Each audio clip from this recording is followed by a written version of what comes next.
नमस्कार दोस्तों, स्वागत है आप सभी का हमारे इस चैनल गरुड़ धर्मार्थ पर। दोस्तों, अगर आप भी अपनी लाइफ में कुछ नया सीखने की चाह रखते हैं तो इस चैनल को अभी सब्सक्राइब कर लें। दोस्तों, इस वर्ष 2023 में 10 नवंबर को धनतेरस है और धनतेरस पर कुछ ना कुछ खरीदने का प्रावधान है, चाहे आप धनिया ही क्यों ना खरीदें।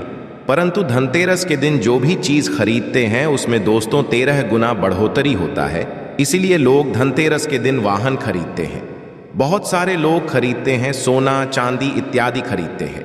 तो इस वीडियो में मैं आप लोगों को धनतेरस संबंधी संपूर्ण जानकारी बताया हूं। धनतेरस पर केवल 2 रुपए की ये एक चीज लेकर आए, घर में चमक जाएंगे, किस्मत धन बरसेगा। जमकर के कहने का मतलब है कि धन की बारिश नहीं होगा, आपके घर में सभी मार्ग से इतना ज्यादा धन आना शुरू हो जाएंगे जिसकी आप कल्पना भी नहीं कर सकते। देखिए, धनतेरस पर भगवान धन्वंतरी की पूजा होती है। धन्वंतरी को आयुर्वेद जन्मदाता और झाता समझा जाता है। इस वीडियो को ढंग से देखना, तब आपको समझ में आएंगे। और इस दिन हमें क्या खरीदना चाहिए ये भी मैं आप लोगों को बता रहा हूं। केवल 2 रुपए का चीज दिन बहुत ही सस्ती मात्र। कुछ ऐसी चीज होते हैं जिससे खरीदने से रोग और सुख ये दोनों मिट जाते हैं और जातक को सुख और समृद्धि की प्राप्ति होती है। आप अपने स्वार्थ अनुसार आज के वीडियो में बताएंगे कुछ ऐसी सामग्री है जिसे आप खरीद सकते हैं। अब आखिर जानते हैं धनतेरस के दिन हमें खरीदना क्यों चाहिए, बाकी दिन क्यों नहीं खरीदना चाहिए। देखिए, जो धनतेरस का दिन होता है ये धन प्राप्ति करने का सर्वश्रेष्ठ दिन समझा जाता है। धनतेरस के जो भी वस्तु खरीदते हैं उसमें 13 गुना ज्यादा असर पड़ जाता है, अर्थात अच्छा तो हो जाता है मान के। चलिए, आपने धनतेरस के दिन जैसे कि कोई वाहन खरीदे तो वो वाहन में इतना ज्यादा असर हो जाता है, 13 गुना ज्यादा असर बढ़ जाते हैं कि उस वाहन की फिर कभी भी उस वाहन से आपको दुर्घटना नहीं होगी, किसी को नुकसान नहीं पहुंचती। कहने का मतलब है कि धनतेरस के दिन जो भी चीजों का खरीदारी करते हैं उसमें शुभ फल हासिल होता है। तो हमें धन के दिन क्या खरीदना चाहिए? तो आप अपने सामर्थ्य अनुसार धनतेरस के दिन आपके पास जितना पैसा है, आपके पास जो समर्थ है, उनके अनुसार कुछ चीजों को खरीदारी कर सकते हैं, जो कि इस वीडियो में मैं आप लोगों को बताऊंगा। और यदि मेरे वीडियो में बताएंगे 5 में से कोई भी आप एक चीज खरीद लेते हैं, यकीन मानिए माता लक्ष्मी आपके घर में अभी के जीवन में चली हर तरह की मुसीबत को दूर करेंगी, आपको अर्थात धन संपत्ति प्रदान करेंगी। देखिए, जन जन कल्याण करना आप सभी दर का। आप हमारे वीडियो को देख रहे हैं, आप हमारे दर्शक नहीं बल्कि आप हमारे परिवार के हिस्से हैं। मेरे वीडियो को देख करके किसी एक भी मानव का भला होता है, किसी की गरीबी मिटता है, तो मुझे भी पुण्य की प्राप्ति होता है। इस वीडियो में जानते हैं कि वास्तव में हमें धनतेरस के दिन क्या खरीदारी करना चाहिए। मैं 5 चीज बता रहा हूं आपसे, जो कि आसपास में ये चीज मिल जाए तो खरीद लेना। आप अपने समर्थन खरीदें।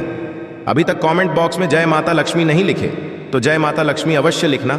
और जो बहन हमारे वीडियो को देख रहे हैं, बहन लोग, आप जो कमेंट बॉक्स में हैप्पी धनतेरस अवश्य लिखना। तो सर्वप्रथम जो है कमल का बीज, ध्यान से सुनना। कमल के फल को जो है निकालने के पश्चात इसे कमल का बीज निकलता, जिसे हम कमल गट के बोलते हैं, कमल खट्टा भी बोलते हैं। तो इसके अंदर से जो बीज निकलता की माला बनती है, जिसमें माता लक्ष्मी को सिद्ध करने के लिए इनके माला की जप होती है। तो देखिए, जो कमल के गट के होती है उसे माता को बहुत पसंद है। कमल के जो बीज होता है माता लक्ष्मी को बहुत पसंद है। तो एक काम करना, धनतेरस के दिन धन्वंतरी महाराज को और माता लक्ष्मी को पंचपच आपको कमल का बीज समर्पित कर देना और आपको प्रार्थना करना है कि हे माता लक्ष्मी, आप हमारी गरीबी मिटाए। धन्वंतरी महाराज से प्रार्थना करना है कि महाराज घर में हमेशा निरोग रहे, निरोग काया की प्राप्ति हुई, यही मैं आपसे आशीर्वाद की कामना करते हैं। इस तरह से प्रार्थना करते हुए कमल का बीज इस दिन खरीद करके लाइए, माता लक्ष्मी धन्वंतरी महाराज को समर्पित कर सकते हैं। आजीवन आप निरोग रहेंगे और आपके जीवन में धन का कमी नहीं होगा, क्योंकि इस समय में सभी दिव्य शक्तियां जागृत अवस्था में होती है धनतेरस के दिन, और आपकी पुकार सीधा माता लक्ष्मी और धन्वंतरी महाराज तक के पहुंचते हैं। इसके पश्चात औषधि देखिए, इस दिन औषधि क्यों खरीदना चाहिए? क्योंकि औषधि हमें निरोग काया प्रदान करती है, हमें जो निरोग रखने का काम करती है। तो ऐसा मान्यता है कि इस दिन धनतेरस के दिन क्योंकि इस दिन धनवंतरी महाराज जो है समुद्र मंथन पैन हुए थे और अमृत का कलश लेकर के उत्पन्न हुए थे। धनवंतरी महाराज को, धनवंतरी देवताओं को जो है देवताओं के वेद कहा जाता है। दुनिया के सर्वप्रथम सबसे बड़ा जो वैद्य है ये धनवंतरी महाराज है, ये देवताओं के वैद्य है और ये हमारे लिए है। हम सब इनकी पूजा करते हैं। इनकी पूजा के कारण ही हमें वेद का ज्ञान हंस एल होता है। तो इस दिन जो है कालाबाज या फिर जो है शंकर जटा, ये सर्व औषधि नाम की एक औषध आती है। आप ये घर में खरीद करके ला सकते हैं। ये घर में खरीद करके आप अपने घर में लाते हैं और इसे स्थापित करते हैं या फिर धनवंतरी महाराज को समर्पित करते हैं। तो जब तक ये औषधि आपके घर में रहेंगे तब तक आपके घर में बिल्कुल ही किसी को रोग नहीं आएगा।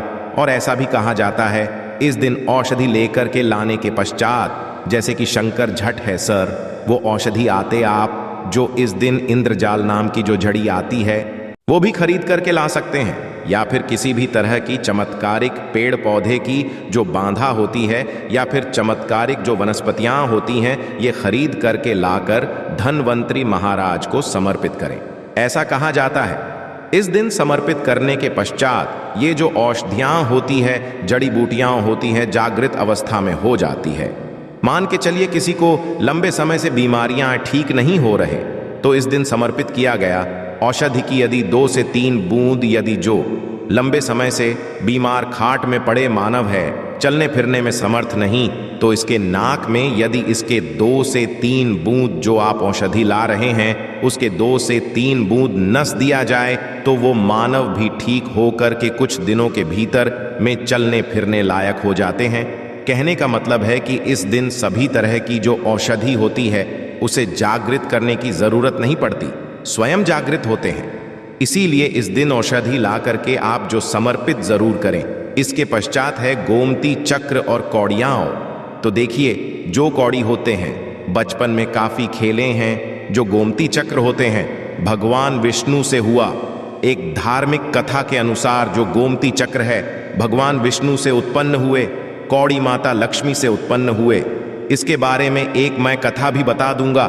तो इस दिन आप अपने समर्थन 5 गोमती चक्र और 5 कौड़ी अवश्य लाना। पीली कौड़ी को माता लक्ष्मी का वाहन कहा जाता है क्योंकि माता लक्ष्मी भी समुद्र मंथन से उत्पन्न हुई, समुद्र से उत्पन्न हुई है और कौड़ी भी समुद्र से उत्पन्न हुई है। ऐसा कहा जाता है जिस स्थान में कौड़ी हो वहां पे माता लक्ष्मी खींचे चले आते हैं। जिस तरह जो चुंबक होती है लोहा को अपनी तरफ आकर्षित करने का काम करता है, उसी तरह जो ये कौड़ी है ये धन लक्ष्मी को अपनी तरफ आकर्षित करता है। तो हमारे धर्मशास्त्र कहते हैं कि इस दिन गोमती और कौड़ी माता लक्ष्मी को जरूर समर्पित करना चाहिए। गोमती ये चक्र समर्पित करने से जो गोमती चक्र का स्वाभाविक स्वभाव है कि आपके जीवन में चली परेशानी को समाप्त करते हैं। गोमती चक्र का सरल असर है, ये स्वयं असर है। जिस घर में गोमती रखा हो उस घर में किसी भी तरह का बाधा नहीं आने देते। तो गोमती 5 आपको गोमती चक्र लेना है और 5 आपको पीली कौड़ी लेना है। यदि आपके समर्थ है तो आप जो 21 गोमती चक्र और 21 पीली कौड़ी अवश्य ले लेना और जो है माता लक्ष्मी को इस दिन समर्पित कर देना।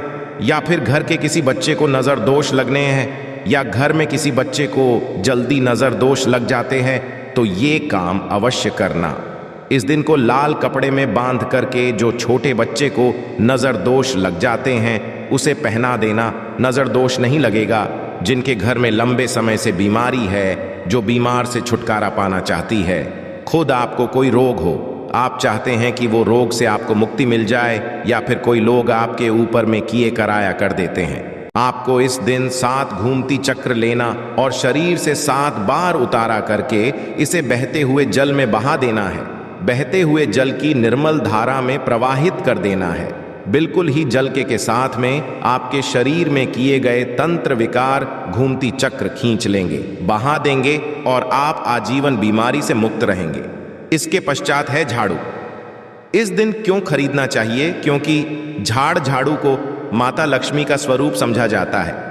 धर्मशास्त्र भी कहते हैं जो झाड़ू है ये लक्ष्मी, जो कचरे हैं राहु है, तो जो झाड़ू है हमारे घर से कचरे को बाहर फेंकने का काम करते हैं। अर्थात ये हैं झाड़ू से हम कचरे को साफ करते हैं। तो झाड़ू किसे? झाड़ू को लक्ष्मी कहा जाता है, कचरे को राहु। तो झाड़ू रूपी जो झाड़ू रूपी जो लक्ष्मी है, कचरे रूपी राहु को हमारे घर से बाहर फेंकने का काम करते हैं। जहाँ पे गंदगी वातावरण हो वहाँ पे राहु आते हैं, वहाँ पे केतु आते हैं, वहाँ पे फिर नकारात्मक चीज़ों के असर बढ़ते हैं। इसलिए झाड़ू घर में रखने से झाड़ू को सकारात्मकता ये लाती है। माँ लक्ष्मी के ही स्वरूप कहाँ गए हैं, तो आपको धनतेरस के दिन तो जोड़ा झाड़ू लाना चाहिए। आपको जोड़े के स्वरूप में झाड़ू लाना चाहिए और इसे ला करके जैसे देवी माता लक्ष्मी की आप पूजा करते हैं उसी तरह झाड़ू की भी पूजा करना है और इसे आपको प्रार्थना करना है कि हे माता लक्ष्मी, आपके कृपा से हमारे घर में पूरे साल पूरे वर्ष भर अंधन की कमी ना हो, इस तरह से प्रार्थना करना है। झाड़ू को माता लक्ष्मी का स्वरूप आपको मानना है। झाड़ू माता लक्ष्मी के ही स्वरूप ही कहेंगे। इसके पश्चात है धनिया। मैं पिछले वाले वीडियो में भी बताया था, धनिया की जो संबंध होता है सीधा धन की देवी माता लक्ष्मी से। आज भी ग्रामीण क्षेत्र में धनतेरस के दिन धनिया बोए जाते हैं।